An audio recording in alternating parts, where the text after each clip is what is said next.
today's review is special for a couple of reasons. For one, this is the first Volvo that we've driven in almost a year, the 2022 Volvo XC40 Recharge Twin Ultimate.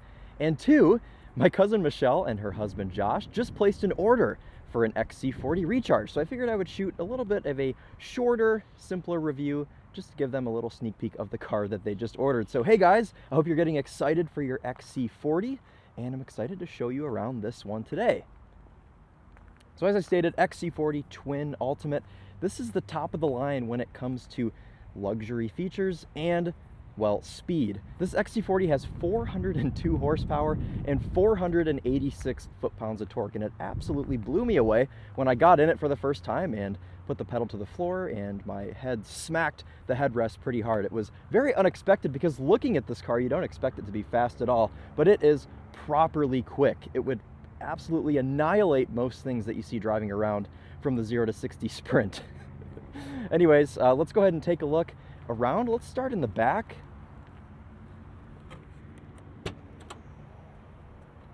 Plenty of room for your Trader Joe's. Lots of boxes of Pop-Tarts and things can fit back here. You've even got a little compartment underneath the floor to store a couple of extra things, or a spot for your charger as well if you prefer to stick it in the back, but there is also a spot up front for that. No pun intended. We've also got a pass-through there in the middle, and your seats fold down as well. 12-volt outlet back here if you want to go camping. I don't really think you like camping, but if you want to plug in like a George Foreman or something, there you go. Volvo's got you covered.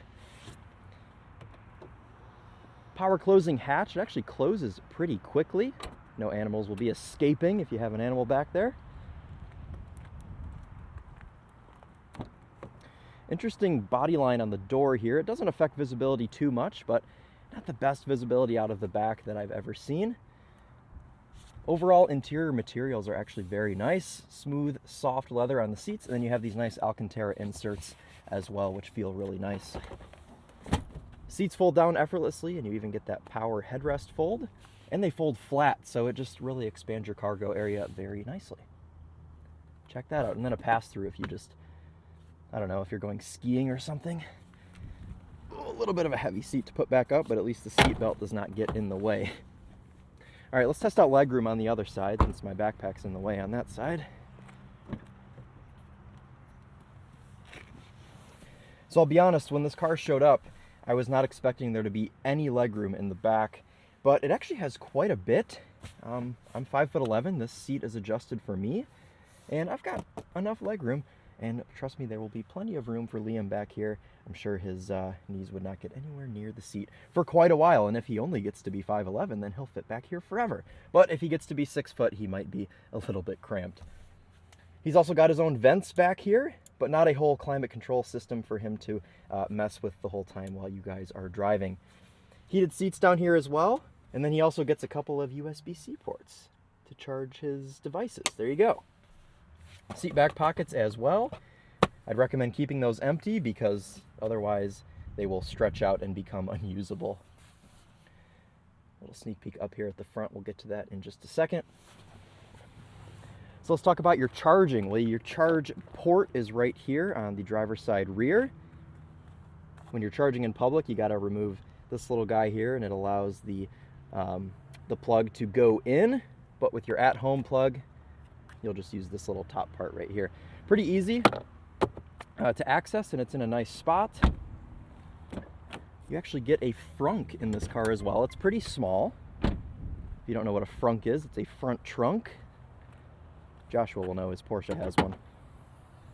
So this opens up and it looks like nothing, just black plastic, but then you have this other little compartment here that opens up and reveals a little spot for your charging cable. But like I said, you could stick the charging cable under the trunk floor, and you could utilize this front space for other things. But if it were me, I would probably just leave this charging cable up here. It's a pretty good spot for it. Otherwise though, that's your only front storage. You can top up your washer fluid up here as well, just like a normal car. That shuts.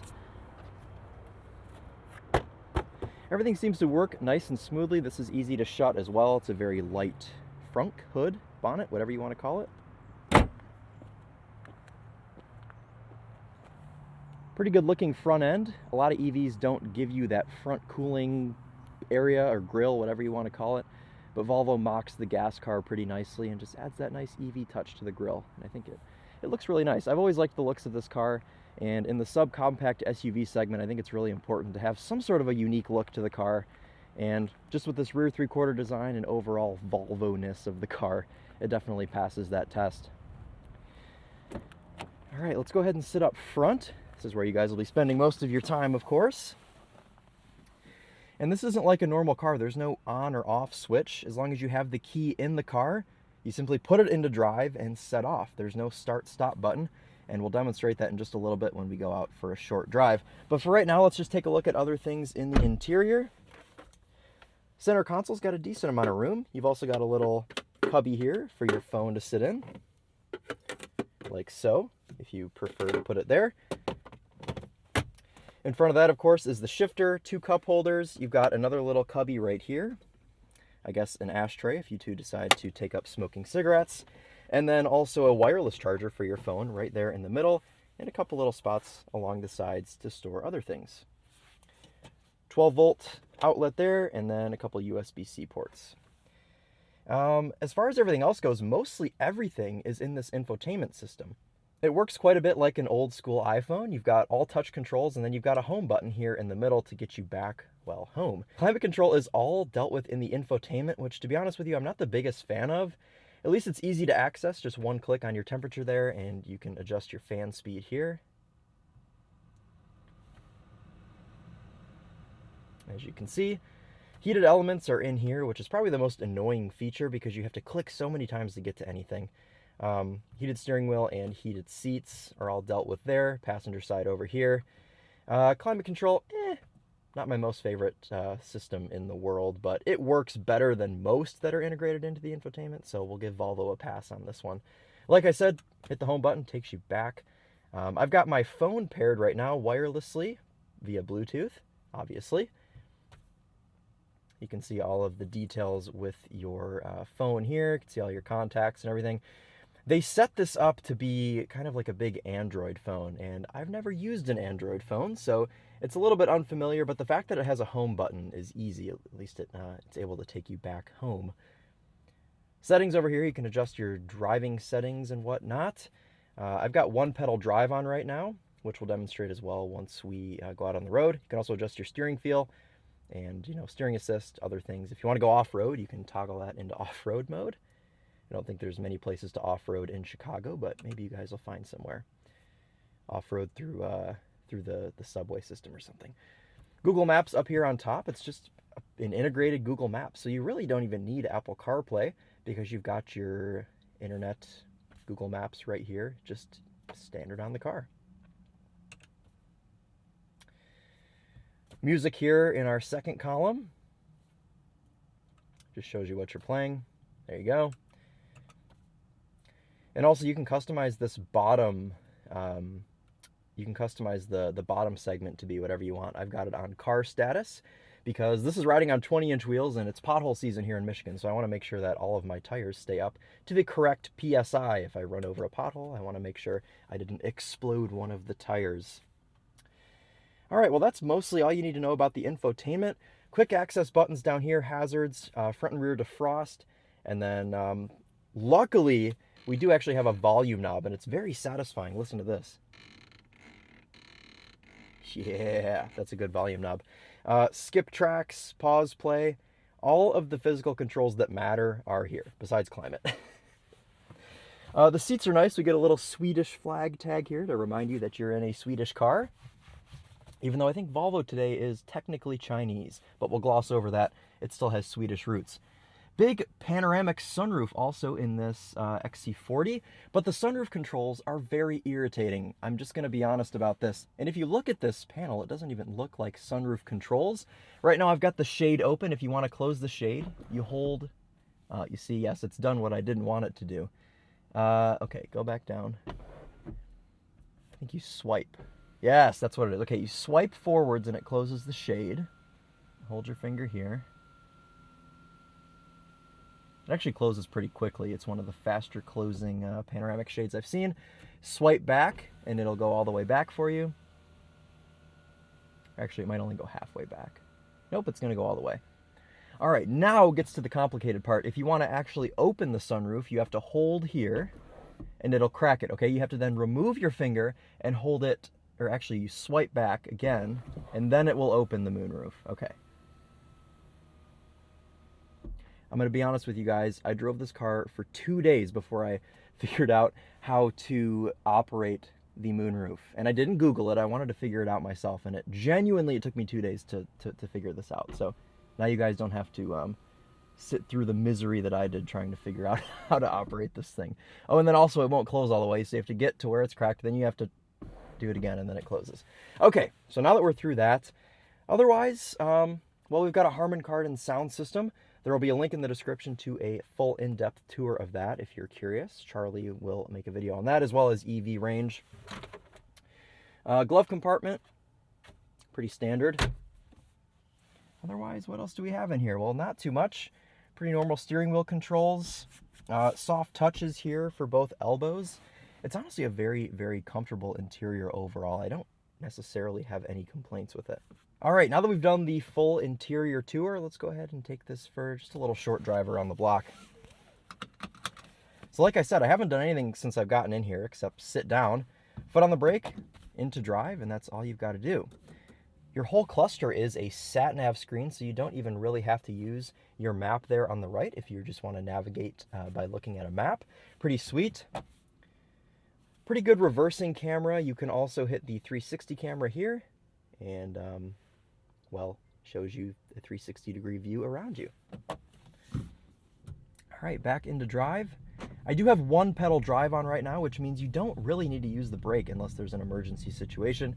Let off the gas and the car will slow down for you. But if you don't want to use this, you can turn it off and just drive it like a normal car.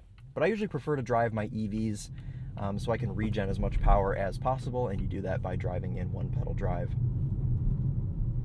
So right now my foot's not even on the brake. Cresting over the speed bump here. Off we go. Of course, being that it's an EV, it's an unbelievably smooth powertrain. It doesn't really make any noises either. Sometimes EVs make some cool spaceship noises, but this one is pretty silent. You hear a little bit of it on initial acceleration and deceleration.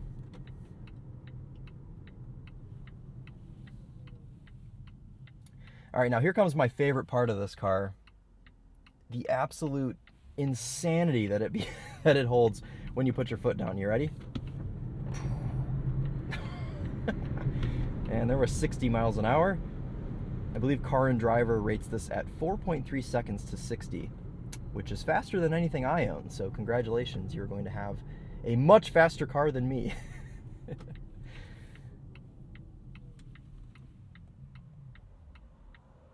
Electric cars deliver their power in such an insane way. It's not like a normal gas car where you put your foot down, it has to downshift and then build up to be in its maximum power band. In electric cars, you put your foot down and it's just immediate power. So as soon as you put your foot down, you've got all 486 foot-pounds of torque going through all four of these wheels, and it's absolutely incredible. I think you're really gonna like it. All right, here we go.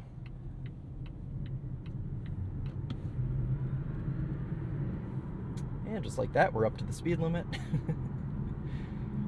Ride comfort is honestly very impressive, especially considering that this car is riding on 20-inch wheels. I don't know what size wheels you guys got, but the 20s actually ride really nicely, which is unusual for a car with such large wheels.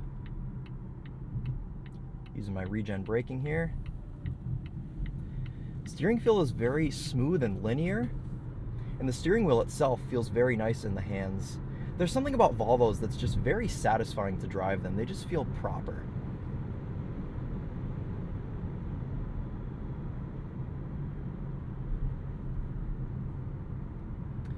And this rides quite a bit smoother than most things that are comparable in this class.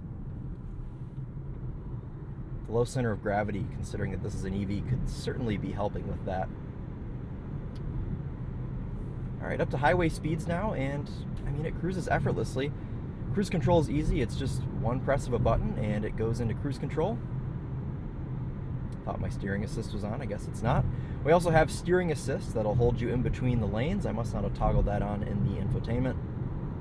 But Super easy system. You can adjust your cruise control like this, and it adjusts in increments of 5, which is very satisfying. Oh, and speaking of satisfying things, the climate control adjusts in even numbers only, so it goes from 68 to 70 to 72.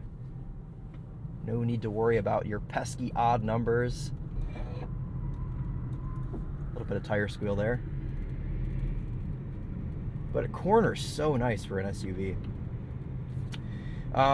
Okay, so this car in particular has a bit of a rattle.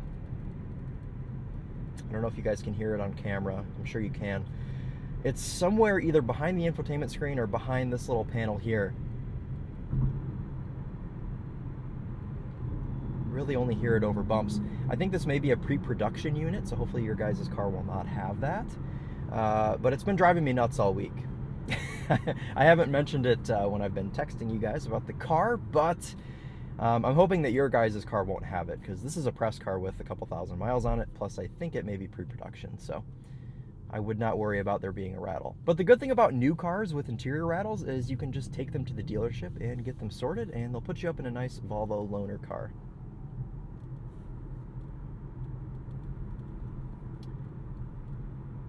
Yeah, you can really hear that rattle now. It takes a minute to like warm up or something, and then it starts rattling.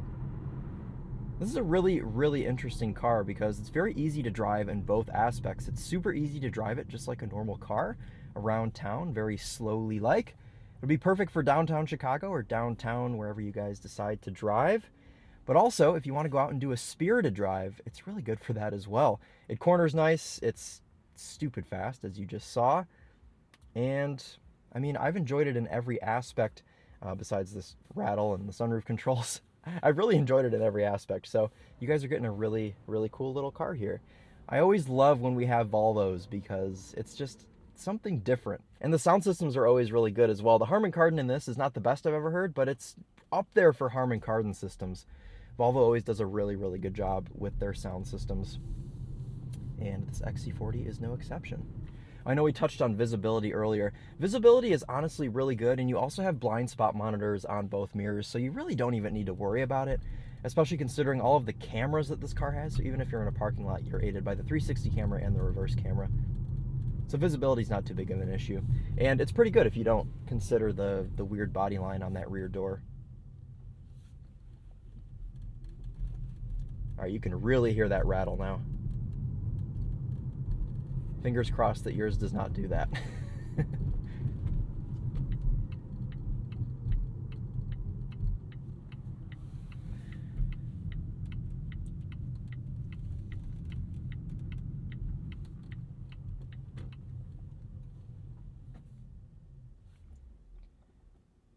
All right, and the car will come to a complete stop. I don't have my foot on the brake or anything, and I'm still in drive. So that's nice for when you're sitting in drive-thrus or in traffic. You don't have to work the brake as much. And then park is simply just a button. It goes into park, and then the same thing applies for when you're getting out of the car, just the same as when you're getting in. Seatbelt off, get out, and the car shuts off. You don't have to power it off in any way. So there you go. There was my short little review of the XC40 for my cousin Michelle and her husband Josh. I hope you guys enjoyed this little sneak preview of your future car, and if you're not my family and you're still watching, well, thank you for watching. This has been a fun one. I always really like driving Volvos, and I hope we get many more Volvos here in the future. There's just something special about Swedish cars, so pretty cool stuff. All right, everyone, well, thank you so much for watching. This has been Christopher Brower here with Daily Motor, and as always, drive on.